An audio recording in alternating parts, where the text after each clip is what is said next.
Hello दोस्तों, स्वागत है आपका अपने channel the fact to Hindi में। तो कैसे हैं आप सब? उम्मीद करता हूं कि सब बढ़िया ही होंगे। दोस्तों, डरते तो वो हैं जो अपनी छवि के लिए मरते हैं। मैं तो हिंदुस्तान की छवि के लिए मरता हूं और इसीलिए मैं किसी से नहीं डरता हूं। ऐसा कहना है दुनिया के सबसे शक्तिशाली लोगों में शामिल भारत के सबसे लोकप्रिय प्रधानमंत्री नरेंद्र मोदी का, जिन्हें हमारे देश की राजनीति की वजह से आप प्यार करें या नफरत, लेकिन आप उनके कार्यों को अनदेखा नहीं कर सकते। दोस्तों, वैसे मोदी जी का जीवन बहुत ही साधारण तरीके से शुरू हुआ, लेकिन अपने देशभक्ति, अपने जज्बे और अपनी मेहनत के दम पर उन्होंने ऐसी सफलता हासिल की जिसके बारे में कोई नहीं सोच सकता। दोस्तों, आज के इस वीडियो में हम बात करेंगे सबसे शक्तिशाली और भारत के सबसे लोकप्रिय प्रधानमंत्री के जीवन से जुड़ी कुछ बेहद ही अनोखी और दिलचस्प बातों के बारे में। वीडियो शुरू करने से पहले आप सबसे एक रिक्वेस्ट है कि अगर आप इस चैनल पर नए हैं तो प्लीज वीडियो को लाइक और चैनल को सब्सक्राइब जरूर कर लें। तो शुरू करते हैं आज का एपिसोड। दोस्तों, सबसे पहले हम आपको बताना चाहेंगे कि नरेंद्र मोदी का जन्म तत्कालीन बॉम्बे राज्य के महिसाना जिला स्थित वडनगर ग्राम में हीराबेन मोदी और दामोदर दास मूलचंद मोदी के एक मध्यम वर्गीय परिवार में 17 सितंबर 1950 को हुआ था। वो पैदा हुए 6 बच्चों में से तीसरे थे। मोदी का परिवार मोद घांची तेली समुदाय से था, जिसे भारत सरकार द्वारा अन्य पिछड़ा वर्ग के रूप में वर्गीकृत किया जाता है। वो पूर्णतः शाकाहारी हैं। भारत पाकिस्तान के बीच द्वितीय युद्ध के दौरान वो अपने तरुण काल में उन्होंने स्वेच्छा से रेलवे स्टेशन पर सफर कर रहे सैनिकों की सेवा की। युवावस्था में वो छात्र संगठन अखिल भारतीय विद्यार्थी परिषद में शामिल हुए। उन्होंने साथ ही साथ भ्रष्टाचार विरोधी नवनिर्माण आंदोलन में हिस्सा लिया। एक पूर्णकालिक आयोजक के रूप में कार्य करने के पश्चात उन्हें भारतीय जनता पार्टी में संगठन का प्रतिनिधि मनोनीत किया गया। किशोरावस्था में अपने भाई के साथ एक चाय की दुकान चला चुके मोदी ने अपनी स्कूली शिक्षा वडनगर में पूरी की। उन्होंने आरएसएस के प्रचारक रहते हुए 1980 में गुजरात विश्वविद्यालय से राजनीति विज्ञान में स्नातकोत्तर परीक्षा दी और विज्ञान स्नातकोत्तर की डिग्री प्राप्त की। अपने माता पिता की कुल 6 संतानों में तीसरे पुत्र नरेंद्र ने बचपन में रेलवे स्टेशन पर चाय बेचने में अपने पिता का भी हाथ बटाया। वडनगर के ही एक स्कूल मास्टर के अनुसार नरेंद्र हालांकि एक औसत दर्जे का छात्र था, लेकिन वाद विवाद और नाटक प्रतियोगिताओं में उसकी बेहद रुचि थी। इसके अलावा उसकी रुचि राजनीतिक विषयों पर नई नई परियोजनाएं प्रारंभ करने की भी थी। 13 वर्ष की आयु में नरेंद्र की सगाई जसोदाबेन चमनलाल के साथ कर दी गई। जब उनका विवाह हुआ तब वो मात्र 17 वर्ष के थे। एक खबर के अनुसार पति पत्नी ने कुछ वर्ष साथ रहकर बिताए, परंतु कुछ समय बाद वे दोनों एक दूसरे के लिए अजनबी हो गए, क्योंकि नरेंद्र मोदी ने उनसे कुछ ऐसी इच्छा व्यक्त की थी।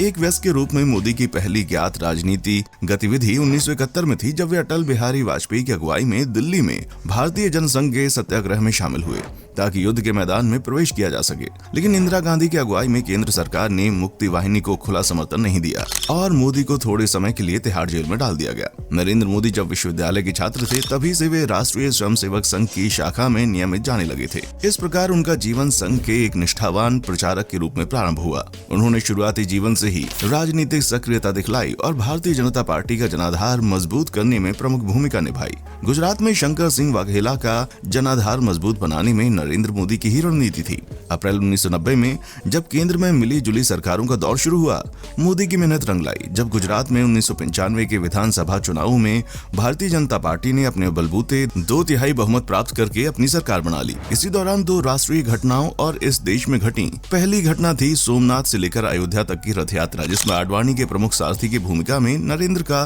सहयोग रहा। इस प्रकार कन्याकुमारी से लेकर सुदूर उत्तर में स्थित कश्मीर तक की मुरली मनोहर जोशी की दूसरी यात्रा भी नरेंद्र मोदी की ही देखरेख में आयोजित हुई। इसके बाद शंकर सिंह वाघेला ने पार्टी से त्यागपत्र दे दिया, जिसके परिणाम स्वरूप केशुभाई पटेल को गुजरात का मुख्यमंत्री बना दिया गया। नरेंद्र मोदी को दिल्ली बुलाकर भाजपा में संगठन की दृष्टि से केंद्रीय मंत्री का दायित्व सौंपा गया। 1995 में राष्ट्रीय मंत्री के नाते उन्हें 5 प्रमुख राज्यों में पार्टी संगठन का काम दे दिया गया, जिसे उन्हें बखूबी निभाया। 1998 में उन्हें पदोन्नत करके राष्ट्रीय महामंत्री का उत्तरदायित्व दिया गया। इस पद पर वो अक्टूबर 2001 तक काम करते रहे।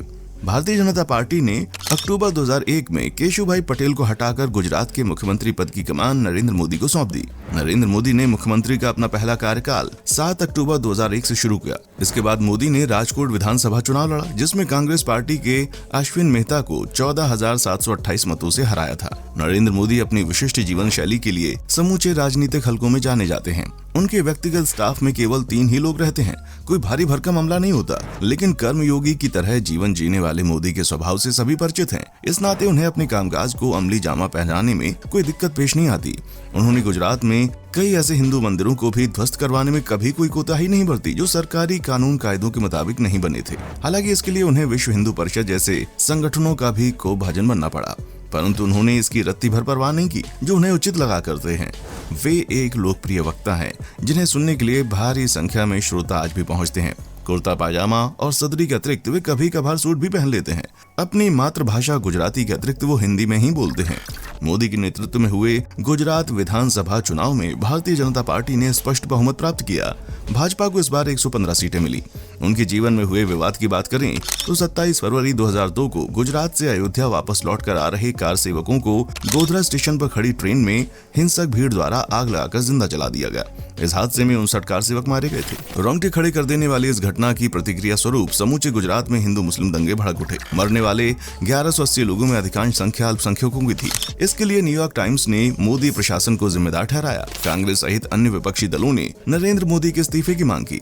मोदी ने गुजरात की 10वीं विधानसभा भंग करने की संस्तुति करते हुए राज्यपाल को अपना त्यागपत्र सौंप दिया। परिणाम स्वरूप पूरे प्रदेश में राष्ट्रपति शासन लागू हो गया। राज्य में दोबारा चुनाव हुए जिसमें भारतीय जनता पार्टी ने मोदी के नेतृत्व में विधानसभा की कुल 192 सीटों में से 127 सीटों पर जीत हासिल की। अप्रैल 2009 में भारत के उच्चतम न्यायालय ने विशेष जांच दल भेजकर ये जानना चाहा कहीं गुजरात के दंगों में नरेंद्र मोदी की साजिश तो नहीं। ये विशेष जांच दल दंगों में मारे गए कांग्रेसी सांसद एहसान जाफरी की विधवा जाकिया जाफरी की शिकायत पर भेजा गया था।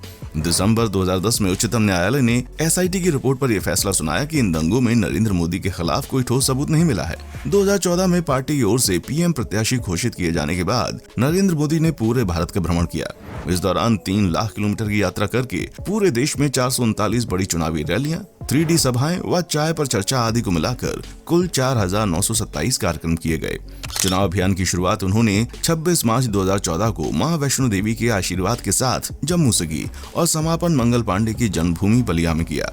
स्वतंत्रता प्राप्ति के पश्चात भारत की जनता ने एक अद्भुत चुनाव प्रचार देखा। यही नहीं, नरेंद्र मोदी के नेतृत्व में भारतीय जनता पार्टी ने 2014 के चुनावों में अभूतपूर्व सफलता भी प्राप्त की। चुनाव में जहां राष्ट्रीय जनतांत्रिक गठबंधन 336 सीटें जीतकर सबसे बड़े संसदीय दल के रूप में उभरा, वहीं अकेले भारतीय जनता पार्टी ने 292 सीटों पर विजय प्राप्त की। कांग्रेस केवल 44 सीटों पर सिमट कर रह गई और उसके गठबंधन को केवल 59 सीटों से ही संतोष करना पड़ा। नरेंद्र मोदी स्वतंत्र भारत में जन्म लेने वाले ऐसे व्यक्ति हैं जो कि साल 2001 से 2014 तक लगभग 13 साल गुजरात के मुख्यमंत्री रहे और भारत के 15वें प्रधानमंत्री बने।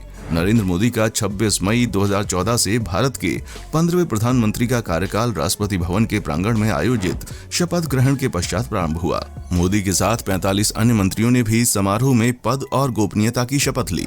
प्रधानमंत्री नरेंद्र मोदी सहित कुल 46 में से 36 मंत्रियों ने हिंदी में जबकि 10 ने अंग्रेजी में शपथ ग्रहण की। समारोह में विभिन्न राज्यों और राजनीतिक पार्टियों के प्रमुखों सहित दक्षिण देशों के राष्ट्राध्यक्षों को आमंत्रित किया गया। इस घटना को भारतीय राजनीति की राजनयिक कूटनीति के रूप में भी देखा जा रहा है। 13 अक्टूबर 2018 को वर्तमान प्रधानमंत्री नरेंद्र मोदी को भारतीय जनता पार्टी ने प्रधानमंत्री के रूप में फिर से नियुक्त किया था। पार्टी के मुख्य प्रचारक भाजपा के अध्यक्ष अमित शाह थे। मोदी ने आम चुनाव से पहले मैं चौकीदार हूं अभियान की शुरुआत की। वर्ष 2018 में आंध्र प्रदेश के लिए विशेष दर्जे के मामले को लेकर एनडीए से अलग पार्टी का दूसरा तेलुगु देशम पार्टी का विभाजन हो गया। नरेंद्र मोदी द्वारा अपने पहले प्रीमियर में किए गए विकास और शानदार काम को देखते हुए उन्हें 2019 के आम चुनाव में प्रधानमंत्री के लिए उम्मीदवार और मुख्य चेहरे के रूप में फिर से घोषित किया गया था। मोदी ने वाराणसी से उम्मीदवार के रूप में लोकसभा चुनाव लड़ा। उन्होंने समाजवादी पार्टी की शालिनी यादव को हराकर सीट जीती, जिन्होंने सपा बसपा गठबंधन को 4,79,505 मतों के अंतर से हराया। गठबंधन के बाद दूसरी बार चुनाव जीतने के बाद मोदी को दूसरी बार राष्ट्रीय जनतांत्रिक गठबंधन द्वारा सर्वसम्मति से प्रधानमंत्री नियुक्त किया गया। अकेले भाजपा के साथ 330 सीटें जीतकर लोकसभा में 353 सीटें हासिल की। भारतीय जनता पार्टी के संसदीय नेता नरेंद्र मोदी ने 30 मई 2019 को भारत के 15वें प्रधानमंत्री के रूप में शपथ ग्रहण के बाद अपना कार्यकाल शुरू किया। मोदी के साथ कई अन्य मंत्रियों ने भी शपथ ली। इस समारोह को मीडिया द्वारा सभी बिम्स्टेक देशों के प्रमुखों द्वारा भाग लेने के लिए किसी भारतीय प्रधानमंत्री के शपथ ग्रहण समारोह के लिए नोट किया गया। अगर उनकी संपत्ति की बात करें तो प्रधानमंत्री नरेंद्र मोदी 2.85 करोड़ रुपए की चल अचल संपत्ति के मालिक हैं। पिछले साल 2019 में पीएम मोदी की संपत्ति 2.49 करोड़ रुपए की थी। अब 30 जून 2020 तक मोदी की संपत्ति में 36 लाख रुपए की बढ़त हुई। पीएम मोदी ने खुद ही अपनी संपत्ति की घोषणा की है। दरअसल अब प्रधानमंत्री और उनके सभी कैबिनेट को एसेट्स की घोषणा करना अनिवार्य हो गया है। पीएम मोदी की संपत्ति बैंक, डाकघर और कुछ अन्य सुरक्षित जगह निवेश से बढ़ी है। उनकी कमाई का बड़ा हिस्सा टर्म डिपॉजिट्स और सेविंग्स अकाउंट में जमा होता है। बैंकों में डिपॉजिट से उन्हें 3.3 लाख रुपए रिटर्न मिलता है। तो दोस्तों, कैसा लगा आज का हमारा एपिसोड, हमें कमेंट करके बताइएगा। हमें आपके कमेंट्स का इंतजार रहेगा। दोस्तों, उम्मीद करता हूँ कि हमारा एपिसोड आपको पसंद आया होगा। दोस्तों, अगर आप हमारे चैनल पर नए हैं तो प्लीज चैनल को सब्सक्राइब जरूर करें, क्योंकि हम आपके लिए रोज इस तरह के वीडियोस बनाते रहते हैं। देखने के लिए शुक्रिया।